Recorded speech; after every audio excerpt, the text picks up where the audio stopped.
kabajamtoota hordoftoota keenya kan bakka garaa garaa teessaniin hordofaati jirtan kun marii keenya addaa kan Oromiyaa Broadcasting Network raasin biraan ga'uuf jechaa jirudha. Egaan akkuma baratame guyyaa har'aas marii addaa qopheeffanneerra.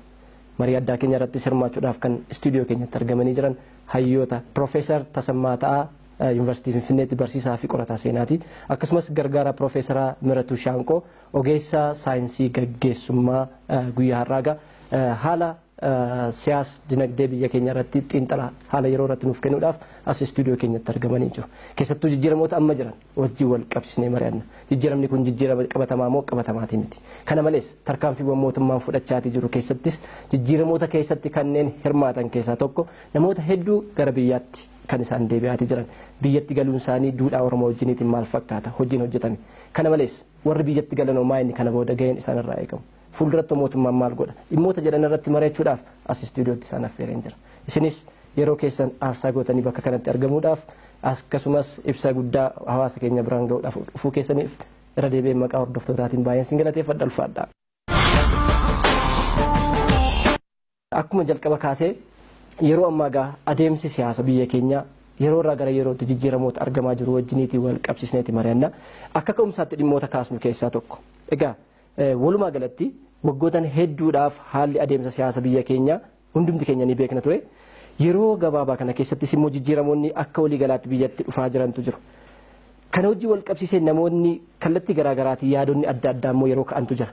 Jijjiiramoota dhufan wajjiniitii wal qabsiisee yaadonni ka'an jiru. Tokko tokko jijjiiramni dhufe jijjiirama namaati. Jijjiiramni qabatamaan dhufne kanneen jedhanii jiru. Tokko tokko garuu jijjiiramni dhugaan dhufeera jedhanii ni kaasu. Hayyoonni maal jedhu? Mee isinumarraa immoo haa jalqabuuti.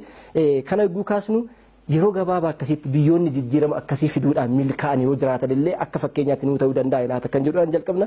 Jijjiiramni dhufe kuni jijjiirama qabatamaa kan ta'e han argamuu danda'u baay'eetu hojjetama. Kana keessatti egaa yeroo sabi tokko ukkaamamee waggaa dheeraa turee yeroo ukkaamsaan kun irraatii ka'u hin furga'a. Gaafa furga'ee yaada adda addaa kennuu yaada adda addaa fiduu hin danda'a. Jijjiiramni kun immoo waan keessaa ka'ee fi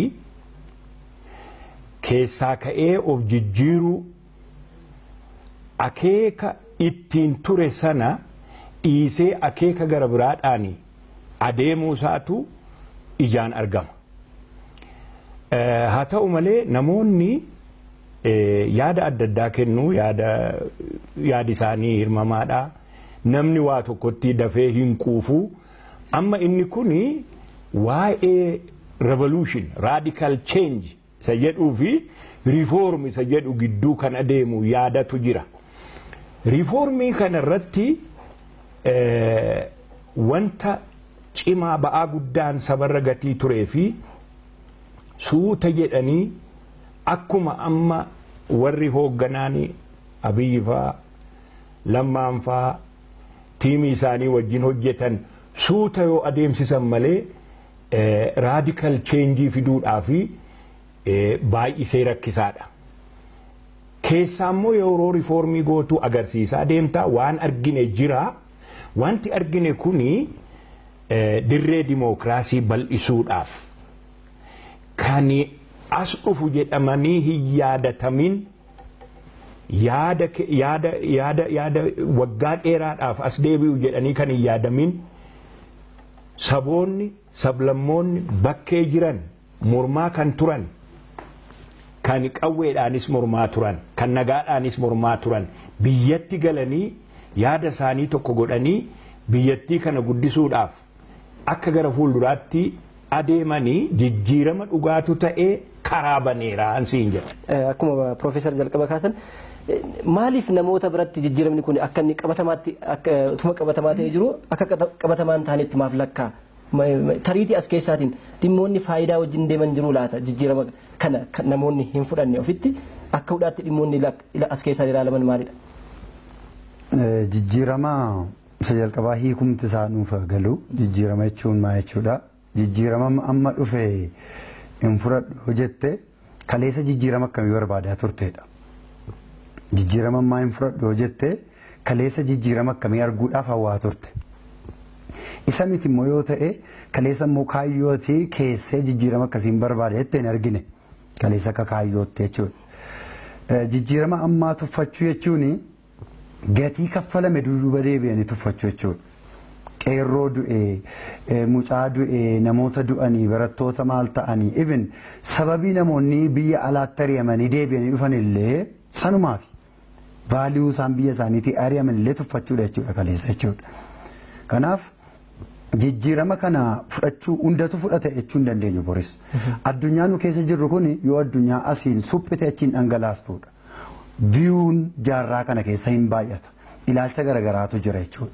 Garuu amma danda'ametti ati dhugaa jiru hojjedhu kaleessa saba dukkanatu na jibbisiise jedhee har'a gaafa ifatti agarsiiftu amma immoo ifichi naaf hin taane kalarii ifichaa naa jijjiirii amma immoo ani bifa keelloon barbaada magariisan barbaada isa jedhamurra dhufne irrama jechuudha.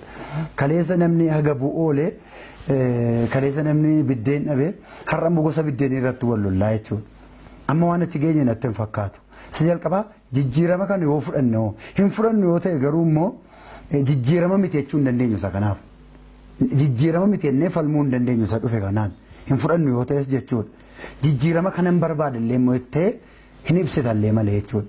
Tootaalii kana geenisti gochuu hin dandeessu jechuudha. Fakkeenya kana yeroo tokko lama dubbadheera ta'a. Abiraam Linkan gaafa inni pirezidentii Ameerikaa ta'ee filatame yeroo baay'eedhaaf kufee yeroo baay'eedhaaf yaalee hin mijanneef waan ta'eef erga inni pirezidentii Ameerikaa umurii isaa waggaa 52tti filatame warri isaa wajjin falman akkasittiin jedhan baay'ees barnoota idilee hin qabunne waan ta'eef Ameerikaa jedhan gaafa inni filatame Ameerikaa guyyaa har'aa dukkanni liqimsa jedhan gaafa inni filatamu. Namichi kun bulchuu hin danda'u baakgiraawundii barnootaa baay'ee hin qabu kaleessa lafinni ture paartiin isaa sirrii miti namichi kun waan tokko hin fiduu jedhan warri isaan morman. Namichi kun erga Ameerikaatti dhufee seenaa Ameerikaa keessatti jijjiirama addaa fidee diimokiraasii uummataa jedhee uummataaf jedhee uummataan jedhee jijjiirama addaa fidee yeroo ta'e booda namaan du'e. Gaafa inni du'u warri kaleessa yeroo inni filatame dukkanata Ameerikaa liqimse guyyaadhaan jedhanii haasa'anii gaafa inni du'u kan dukkanni Ameerikaa liqimse gaafa inni filatame miti gaafa inni du'ee jedhan. Isa jalqabaa jijjiirama amma dhufe kana maaliif fudhachuu didne yoo jedhame boris warri fudhachuu didan jiru. Itti fufuusaa yeroo hundumaa jechuudha. Dhibbaa dhibba garuu fudhadhu hin jettu. Ati garuu hojii gaarii jalqabame kana uummatichi beekee itti fufsiisuu qabaa jedha. Jijjiiramoota dhufan keessaatii tokko fudhannee kaasnee akkuma jalqaba Piroofeesar kaastanii waa'ee namoota sababa adda addaadhaan sababa ilaalcha siyaasaatiin ta'uu danda'a dhimmoota garaagaraatiin biyya isaanii irraatii lammii isaanii irraatii buqqaanii yookaan immoo baqatanii biyya hormaa jiraachaa turan gara biyyaatti akka isaan deebi'an. Kun egaa sabatu hin daangessiin amantaatu hin daangessiin naannootu hin daangessiin hundumtuu gara biyya isaatti akka inni deebi'u biyya qaba waan ta'eedhaaf. Namoonni gara biyyaatti dhufan kana taateewwan amma ta'e kanaaf sirna gadaaf sirna Oromoo wajjin wal qabsiisnee ilaallu. Amma fakkeenyaaf namoonni kana godhan Oromoodha. Oromoon immoo hammataadha. Yeroo adda addaa dhimmoota akkasii fayyadamtu waan ta'eedhaaf Piroofeesar mee isa kana akkamitti ilaalla sirna keenya wajjin akkamitti walitti qabsiisuu dandeenya? Baay'ee gaarii. Jarri amma jijjiirama fidan kuni burqaa gadaa keessaa waan dhufan natti fakkaata. Achi as dhufi isaanii guddinni isaanii jireenyi isaanii kana gatii ta'ee fi karaa saaqanii harka bal'isanii eenyuun iyyuu alatti hambisuun nurran jiru. Yoo alatti hafee diina ta'a. Balbala keenyatu cufannee nagaadhaan hin jiraatin waa'ee sanaa yaanna kan jedhu gatii qabanii fi dhufee yaada isaa ibsatee garaa qulqulluudhaan riifoormii kanas immoo gargaaree gara fuulduraatti akka inni adeemu. Riifoormiin halkan tokkoon hin dhumu. Halkan tokkotti waan waggaa meeqatamii meeqa irra ciisaa bahee galagalchitee haaraa gootee fiduu hin dandeessu halkan tokkotti. Jaarsi Oromoo maal jedha sitti fakkaate?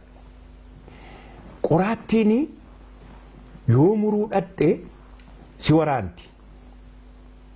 Qoraattiin sun akka isheen si waraanne gochuu si barbaachisaa jedha. Attamitti gootaa yoo jettu qoraattii muruun mee ijoollee jedha. Qoraattii muruun qaxxisa jedha. Guurtee fuudhuunis qaxxisa jedha.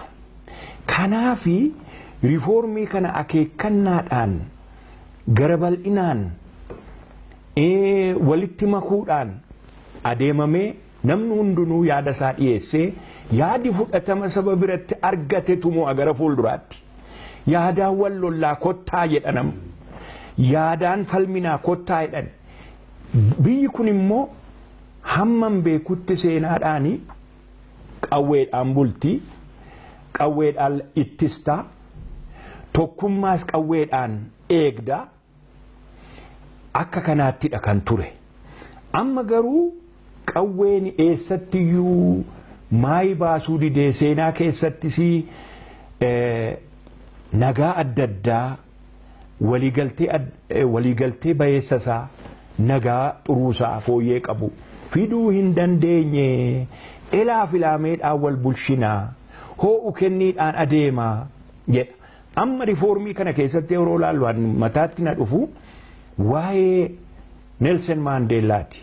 Nelson Maandeellaa bara sana apartaayidii waggaa dheeraa biyya sarara gangalatee namoota baay'ee fixee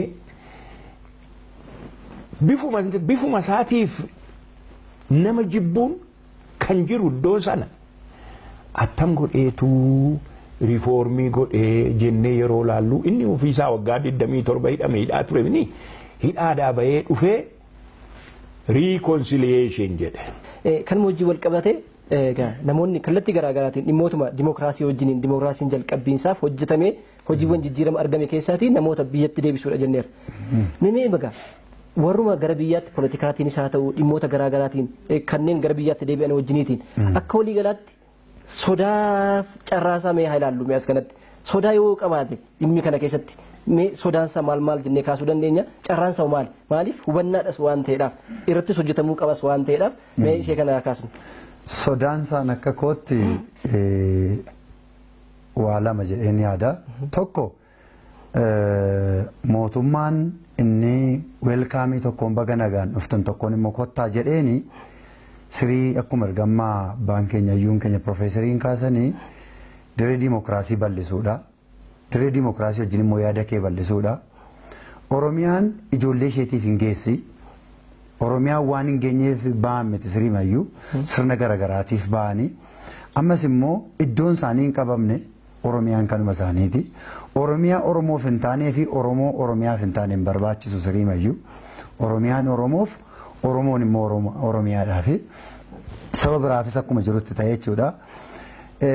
Inni biyya keessa jiru sodaan koo inni biyya keessa jiru jijjiirama hamma iddoo teessoosaa hin geenyetti hawwa yoo ta'e ta'u jechuun teessoon isaa osoo hin tuqamin jijjiiramee ta'u jedhee hawwa yoo ta'e teessoon isaa garuu akka tuqamu hin barbaadu yoo ta'e jijjiiramni sirriin hin dhufu. Jijjiirama sirrii barbaadu yoo ta'e teessoo kee sakrifikeeshiniif wareegamaaf gaafatu yoo ta'e teessoo kee kennuudha. Nana mana Dookter Abiyyi amma jijjiirama amma jiru sanni fidaa jiru taanaan sanni tiimii isaa wajjin fidaa jiru caalaa namni ta'eef paartiin ta'e yoo dhufeera ta'e akka dabarseetti kennu adeemsa amma jiru naman isa caalaa kan hojjetuuf isa caalaa kan hojjetu tiimiin dhumnaan tokko sana jijjiirama hamma iddoo kee hin dabalannee qofatti hawwite yoo ta'e hin ta'u jijjiiramichi iddoo kee dabalata iyyuu taanaan kennuufii qabda isa warra biyya keessaatiif kan inni biyya keessaatti dabalataan warra laa dhufaniin kottaa iddoon isin gaa baga nagaan dhuftanii jedhaniira. Inni alaa dhufu immoo gaafa dhufu naa ka'ii yoo jedheen hin ta'u. Nan dhufeeti naa ka'ii iddoo gannaa lakkisi yoo jedhe hin ta'u. Inni alaa dhufes walitti dabalamneetu opportunitii garagaraa fideen dhufe saayinsii garagaraa fideen dhufe yoo kufaatii teessirraa baradheen dhufe inni biyya keessaas kufaatii kaleessaarraa baradheera walitti dhufneetu walitti da'amnee jijjiirama Oromiyaa ishee tokkittii taate finna yoo jedhani tireetii yookaan sodaa sana hir'isu. Egaa biyya kana keessatti jijjiiramee amma dhufaa jiruuf tokkoon namoonni alaa gaafa galan Profeesar kaasanii jabbiidhaa fi haadha adda baasuu ture kanaan dura. Haatii asii mar'atti jabbiin hin jirtu. Hin duune immoo iddoo biraa immoo jirti jechuudha. Sagalee olii immoo hin dhaga'u jechuudha. Kanaaf haadhaaf ilmoo adda baaftee biyya guddisuu hin dandeessu. Balbala cufattee anasitti nan barbaachisu jijjiiramee addunyaa diimokiraasii maqaa isaa duwwaa biyya keessa galchitee hojii isaa biyya alaatti dhiisuun hin danda'amu. Erga maqaan isaa biyya keessa jiraate hojiin isaas biyya keessa jiraatu. Diimokiraasii keenya laaboraatoorii keessa galchinee hojjisiifnudha. yeroo nama jiru waan ta'eef diimokiraasiin laaboraatooriin galle diimokiraasii simin hojiitti kan hin jijjiiramnedha. I think hooggantoonni alaa dhufanis guddina Oromiyaa boriitiif gahee qabu. Hooggantoonni warra biyya keessa jiranis gahee qabu. Hundumtuu yoo walitti dabalaman garuu Oromiyaa kana iddoodhaan gahu. Booddee naasona ta'a waa'een innachi dhufes innasii dhufes akka mi'a markaatoo keessaa paartiin koo achi paartiin koo asii na bira birrii 5 birrii 10 kan mi'a jedhamu miti kun. Paartii diinee Oromiyaa ijaaruu wayyaa Oromiyaa diinee paartii ijaaruurra. Paartii diinee paartii keenya gara tokko lamaatti finnee Oromiyaa tokkitti ijaaruu wayya malee Oromiyaa bakka 10tti qoonnee paartii cimaa ijaarrachuun nurra hin jiru jedha gabaabamatti. Ajee gaariidha. Tariitii gama akka sodaa wajjiniitiin wal qabatee dhimmooti Profeesar Kaastanis gaariidha. Keessattuu akka carraatti dhimmooti ilaallu jira as keessaatiin fakkeenyaaf sodaadha kuni carraan isaa maadha? Carraa akkamii qaba? Carraa guu jennu gaa hawaasichaaf ta'uu danda'a. Mootummaaf ta'uu danda'a.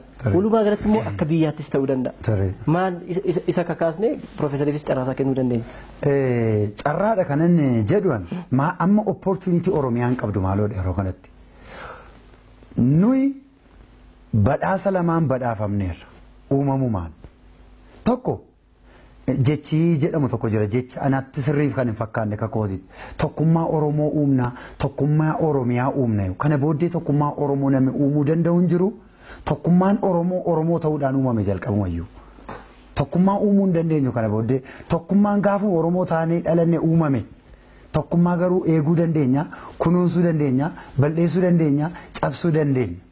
Tokkummaan hin uumamu. Oromoo matee gaafa dhalate, Oromoo isa biraa wajjin tokko ta'ee dhalate waan ta'eef ganaa kan uumamu miti, paartiin biraan kan dhufe uumus miti. Uumameera garuu. Tokko erga taane garuu maal taana gaasa booddee? Matee nyaasuuf namoo, chaayee madhuun namoo tokko ta'uun maaltu dhufa tokko taane? Isa jedhudha.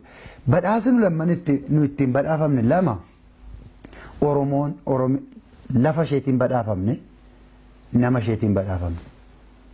Lafa isheetiin badhaafamne nama isheetiin badhaafamne. Kanaan dura lafi isheef nama ishee waliin simanne. Amma garuu opportunity nu qabnu yeroon amma qabnu kun yeroon jijjiirama amma nu qabnu kun nu tuffannu kun warri biraan utuu arganne jedhu. Warri biraan yoom qabannaa jedhu. Warri biraan haaluma salphaa kanaan bira gaama taanaan maaliif hin gurmoomnu kan jedhan jira.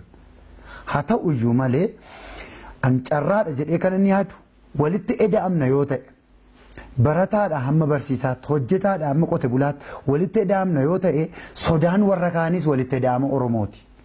Sodaan warra kaanis Oromoon gaafa harka wal qabate eessaan nu gahaadha. Gaafa Oromiyaan kaatee lalisuu jalqabde kanaan durayyuu waggoota dheeraadhaaf akkuma waraana addunyaa tokkoffaa lammaffaa Yuuroopi tiyaatira turte waraanni addunyaa tokkoffaanis lammaffaanis Yuuroopitti geggeeffame biyya biraa dhufanii ishee irratti wal lolu. Ishee harka duwwaa hambisuu ishee dirree waraanaa godhan Oromiyaan akka kana turte kan waraanaaf dirree turte Oromiyaadha. Amma gaafa waraanni irraa cite ijoolleen seetiif haatiif ilmi wal arganii. Abbaaf ilmi harka wal qabatanii deemanii hojiitti galame Oromiyaan Itoophiyaadhuma keessa teessee magaalaa adda Afriikaaf magaalaa adda addunyaa akka taatu beeku jechuudha. Sodaan isaanii kana waan ta'eef nummoo lafaaf nama isaa wal simsiifnee deemuu danda'uu qabnaan jedha. Profeesar kan maratti yaa gaariidha carraan amma jiru akkan ilaalutti carraan dhalate kuni waan yaada nam tokko qabu yaada isaa bal'isee haasa'ee ani kanan barbaada jechuu hin danda'a. Ukkaamamuun suni mana hidhaa buusuun waan inni dubbateef hin dubbatiin ati keessa hin jirtu jechuun hafaa jira. Kanaaf wanti carraa guddaan walitti haasa'uu jiruuf jireenya walii wal agarsiisuudha. Amma keessatti carraan warri alaa dhufe argatanii amma reefu dhufan kun argatanii Oromoon yoomiyyuu caalaa dhiiga ijoollee isheetiin tokko taatee argamte kaabaa kibbatti bahaa dhiyatti walitti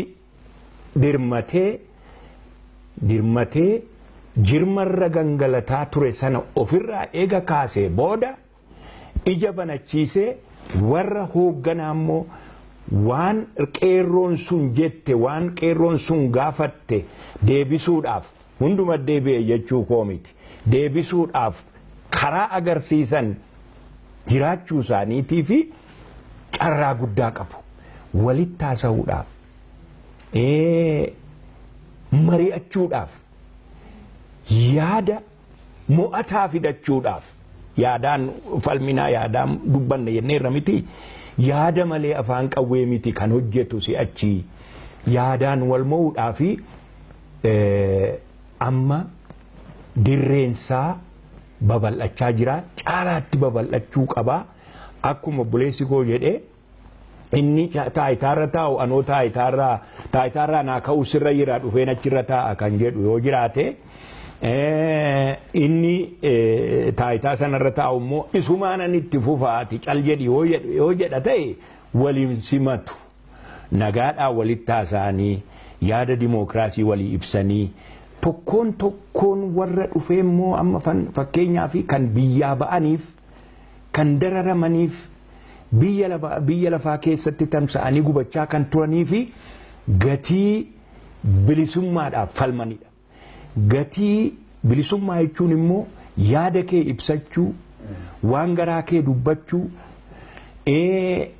meeshaa qabduun dhimma ba'uu, risoorsii kee abbaatti ta'uu. Oromoon abbaa biyyaatii jechuun ijoollee qeerrooyi. Ana akka seenaa barataa seenaa tokkootti natti ifaadhanaaf maa inni duraa jalqabee Oromoon biyya kana diina irraa ofirraa fageessee lolee utubaa sabaaf sablammii kanaa ta'ee kan geggeessaa ture Oromoodha. Utubaa biyya kanaati. Oromoon keessan jiru yoo ta'e Itoophiyaa isheen ati jettu hin jirtu jedhee yaadan akkasittan ilaala. Yeroo ce'umsaa keessatti meeqa Profeesar wantoonni akkasii kun amma fakkeenyaaf istaabiliitii yogguu kaasnu yeroo hundaa dirreensaa nagaadha jennee kaasuu dandeenya. Wanta akkasii kun hin uumamu sodaa ta'uu danda'a hawaasa keessatti fakkeenyaaf amma bakka adda addaatti rakkoowwan tokko ni kaka'u. Rakkoowwan akkasii ka'uun isaanii kun yaaddoo ta'uu danda'a hawaasa keessatti. Amala jijjiiramaa keessaa inni tokko konfiyuuzhinii namatti uuma. Nama hundumaaf walqixa nu batamu jijjiiramee jechuudha. Dhala namaa wantoonni sadii dafanii gadi lakkisan. Tokko sobi dafee gadi lakkisuu nama soba baree har'uman ka'ee dhugaa dubbadha yoo jedhee dafee soba keessaan bahu. Lama nama araada wayiitiin qabame waa xuuxuu waa dhuguu baree dafee keessaan bahu. Sadii garbummaa daftee keessaan baatu kun sadan nama keessaa jechuudha. Gaafa kanatti immoo achi as dhuftu biyyuma kana magaalama kana keessa yoo taaksiidhaan deemte taaksii yeroo lixxu hiriira meeqa eeggattee lixxa rakkattee lixxa gaafa lixxu ati dafi oof jettaan konkolaachisaan inni tokko immoo gaafa rabbi jedhe ga'uuti maalitti ne sardaa jedha konkolaachisaan tokkittiidha inni tokko muuziqaa dhaggeeffachuu barbaada inni tokko hir'ise taaksiin garuu tokkittiidha. Amma hooggantoota kana hundumtu FB irratti asiin deemaa nama hundatu kallattii ka'a. Geggeessaa jechuun isa jalqabaa komentii namaan fudhataa input yookaan galtee namarraa fudhataa garuu daareeshinii isaa beeka siriima jiru. Hoogganaa jechuun kan fedhii namaa geggeessu osoo hin taane kan kaayyoo geggeessuudha. Fedhiin namaa allimiitiidha dhuman qabu. Fedhii komaaf galmaannaaf hin geenyetta. Fakkeenyaaf all human being needs attention jedha saayikooloojiin. Dhalli namaa hundumtu attentionii barbaada. Fakkeenyaaf uummanni gara kaabaarra jiran attentionii Dooktara Abiyyi barbaadu xiyyeeffannoo isaa. Uummanni gara kibbaarra jiran attentionii Dooktara Abiyyi barbaada. Uummanni Oromoo immoo nu keessaa baatu waan ta'eef jedhee barbaada. Namichi kun Itoophiyaadhaaf dhaabate. Nama hundumaatti attentionii barbaada. Namni hundumtuu uumamaan greedy wanta jedhamu qabna uumamaan because psychologiin akkas jedha mucaan gaafa dhalattu quba afaan keessa keettee dhalatti kana jechuun anamoo qaba namni gaafuma dhalatu iyyuu akkasitti dhalata. Fakkeenyaaf amma kaartaa addunyaatu fidanii sitti agarsiisanii isa jalqabaa kaartaa addunyaa keessaa kaartaa Afrikaa barbaadde. Utuu kaartaa Afrikaa sitti fidanii kaartaa Afrikaa keessaa kaartaa Itoophiyaa barbaada jaallatas jibbites. Kaartaa Itoophiyaa sitti agarsiisanii kaartaa Itoophiyaa keessaa kan Oromiyaa barbaada. Kan Oromiyaa keessaa godina dhalatte barbaadda daftee. Godina dhalatte keessaa ganda barbaadda.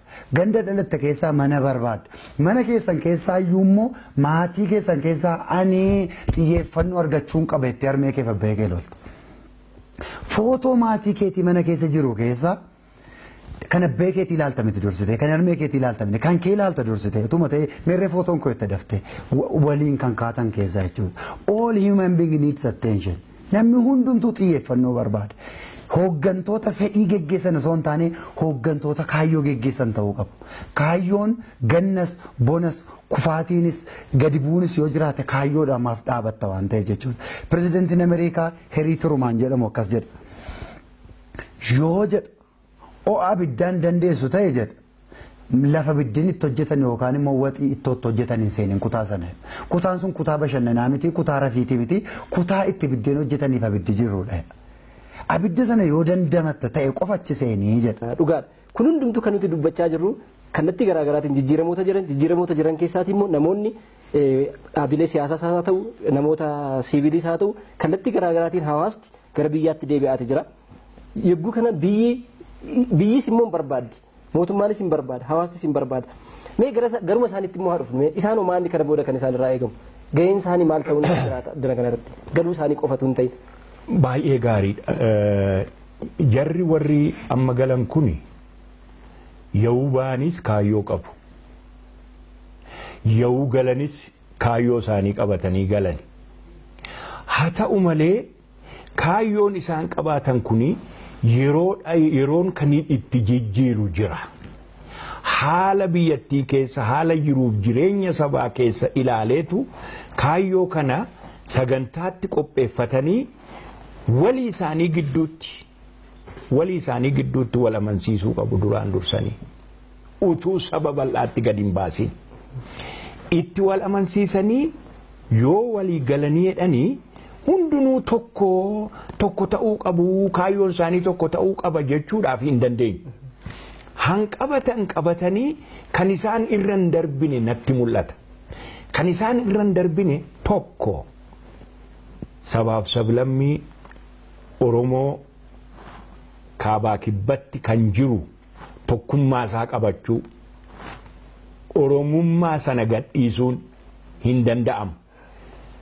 Maaliifi aayidentitiidha. Sagantaa isaanii wal ilaalchisanii akka jiruuf jireenya sabaa ta'utti jijjiirrachuu qabu. Maaliifi hin gurguratu. Kana maaliif yaada kana kan isaan gurguratanii kaayyoo isaaniis ta'u sagantaa qabanii kan gurguratanii sabatti. Sabi kan isaa ta'uu fudhata. Kanaaf akeekkannoo guddaadhaan walitti dhufanii ilaaf ilaameedhaan mari'achuun duraan dursanii murteessaadha kun. Sadarkaa biyyoolessaatti immoo sagantaan koo kunii warra mormituu paartii gara biraa wajjin dorgomee qara qaba jedhanii yaaduu qabu. Biyya guddisuudhaaf.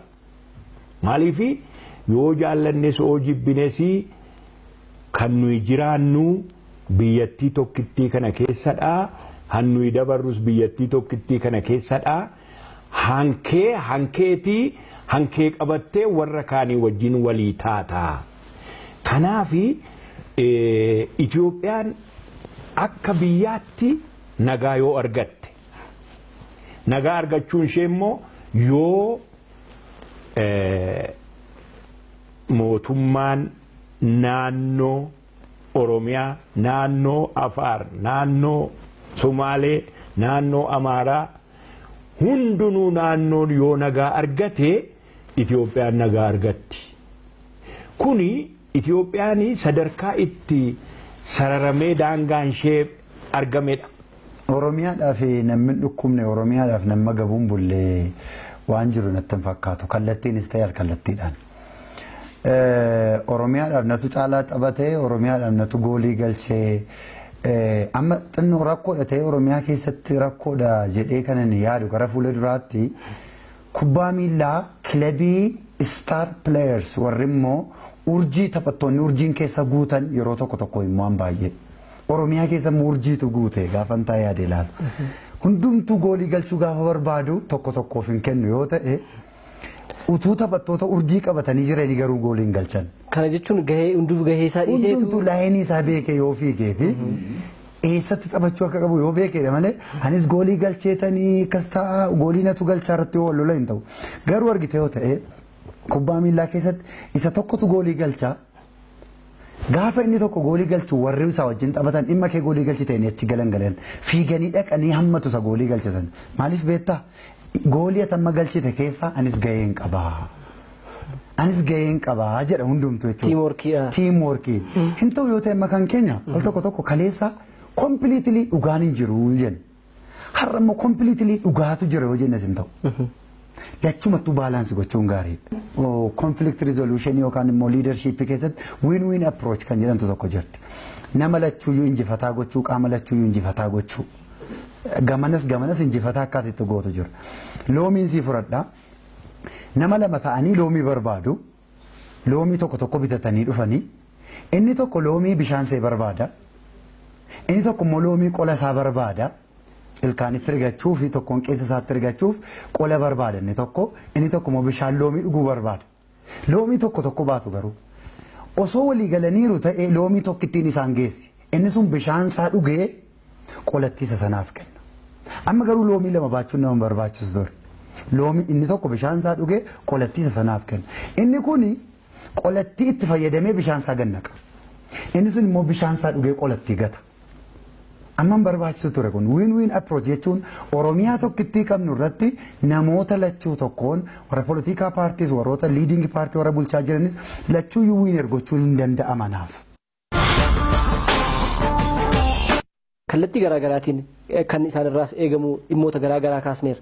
Mee akka dhumaatti akka dhaamsaattis kan isin kaasuu qabdan jedhee kan yaadu hawaasa ta'u maal gochuu qaba keessattuu yeroo har'aa kana ammallee bakka tokkotti miiraan oofamuun kun amma inuma jiraata.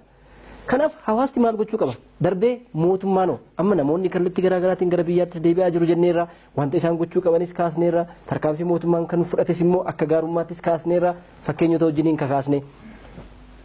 Amma warra biyyaa dhufan kana hawaasti mee maal kan inni gochuu qabu tokko lammaffaa mootummaanoo kana booda biyyicha keessatti anaarkiizimiin akka hin uumamne gochuudhaaf gara kamitti kan inni deemuu qaba jettanii yaaddan.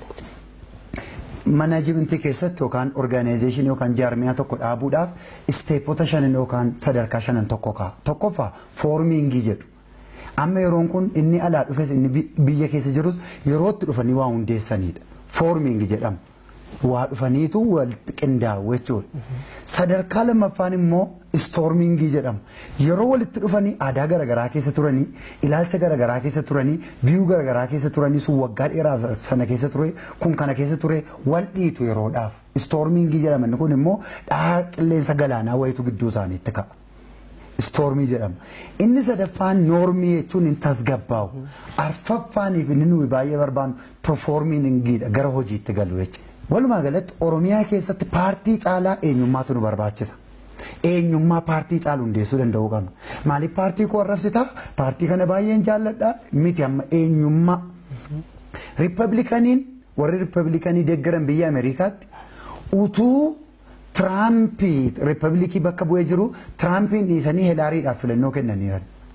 Tiraampiidha garuu kan isaan bakka bu'e. Diimokiraatikiin utuu Hilaariin bakka buutee jirtu Hilaarii dhiisanii eenyuudhaaf Tiraampiidhaaf sagalee kennaniiru. Paartii caalaa biyyas keenya eenyu tolchaa jedhaniiti. Eenyummaatu barbaachisa jedhanii yaada. Keessumaa dhumarratti kanan kaasuu barbaadu guyyuma tokkoon Oromiyaa yoo isheen hoggantoonni waa bal'eessaniif waa ta'e guyyuma tokkoon Oromiyaa akka Sooriyaatu gochuu baanne. Yoommoo hoggantoota keenyarraa immoo waa barbaanna ta'e guyyuma tokkoon Oromiyaas akka Singaaporutu gochuu baanne. Singaaporiin ta'uuf isteeppii jaimnee achi ga'uu qabnu beekuu qabna. Kanaaf guyyuma tokkoon Sooriyaa guyyuma tokkoon Singaaporiin sawwuu hin qabnu. Dhumarratti garuu kanan kaasu carraa meebiin qabu yoo ta'e dhumarratti kanan kaasu waa'ee olaantummaa seeraati. Olaantummaa seeraa irratti gaafan kaasu kanaan dura akkaataa haalli biyya keenyaa keessa turte olaantummaa seeraa negatiiviin akka hubannu nu godheera dhuguma siistemiin sun nutti hin tolle. Olaantummaa seeraa jedhama olaantummaa namaatu ture biyyuma keenya keessa. olaantummaan namaa waan tureef olaantummaan garee ta'e waan tureef namni seera negatiivii qabaateeraaf seeraaf. Seera jechuun rabbiif waaqaa gaditti kan dhalli namaa ittiin wal bulchuuf bulu jechuudha. Malee seera jechuun dhimma oppidiyoo miti, seera jechuun dhimma kaafaa'oo miti, seera jechuun dhimma OLF miti. Seerriif sun walitti hin dhufu jechuudha. Fakkeenyaaf seera eeguun nan ilaallatu yoo jette har'a nama miidhuu irratti yoo hundoofteetta ta'e bor yoo fi miidhamte immoo eenyutti iyyatta. Seera eeguudhaaf dirqama ati namni kee waa du'uu hin qabu ati hidhamuu hin qabdu jechuudha. Seera eeguudhaaf paartiitu walitti fiduu baannee natti tolanaan. Seerri eegamtu yoo ta'e guddinni hin jiru. Seerri eegamtu yoo ta'e eessa akka geenye hin beeknu. Seerri eegamtu yoo ta'e walqixxummaan hin jiru. Seera eeguu jechuun seera rabbii eeguu jechuudha. Rabbii gaditti kan nuyi ittiin bullu seera jechuudha. Paartii wajjinutu walitti fiduu baannee OPDO wajjin OLF wajjin kaafaa wajjinutu walitti fiduu baannee natti tolan. Seerri kan namni ittiin bulu kan namni ittiin wal kabaju kan namni ittiin walii wajjin jiraatu jedheen yaada. Kabajamtoota hordoftoota keenya. Egaan akkuma hordofaatii turtan guyyaa har'aa marii addaa qopheeffannee gara goolabaatti kan fidaatii jirru. Egaa akkuma jalqabarraa kaasnee kaasaatii turre keessattuu jijjiiramoota jiran wajjin wal qabsiisnee kaasne jijjiiramni kun har'a qabatamaatiin jijjiiramni jiraachuusaas nuuf kaasaa turan hayyoonni keenya. Keessattuu dhimmoota jijjiirama jennee kaasnu tokko lamaatiin lakkaa'amuu dhimma danda'u. Kana keessattis immoo tumsi hawaasaa kallattii maraanuu barbaachisaa akka ta'e kaasaa turan. Egaa jijjiiramoota jiran keessaatii lammiileen dhaabileen siyaasaa lammiileen adda addaa dhimmoota garaagaraadhaaf dhimma siyaasaadhaaf gara biyya alaatti baqachaa turan gara biyyaatti akka galaniidhaaf tarkaanfiin fudhatamuu jalqabeera. Inni kun immoo bu'aa inni qabu wajjiniin kaasne as keessatti sodaa jiruu fi carraa dhimma hawaasa biyya alaarraa gara biyyaatti deebi'an wajjiniin jirus kaasne maranneera. Egaa isiniinis ammas irra deebi'ee Profeesar Tasammaa Taa'aa Yuunivarsiitii Finfinneetti barsiisaa fi qorataa seenaa gargaaraa Profeesara Miratu Shaanqoo ogeessa saayinsii gaggeessummaati. Irra deebi'ee yeroo keessaniidhaaf yaada bal'aa yaada beekumsa irratti hundaa'e kana fakkaata.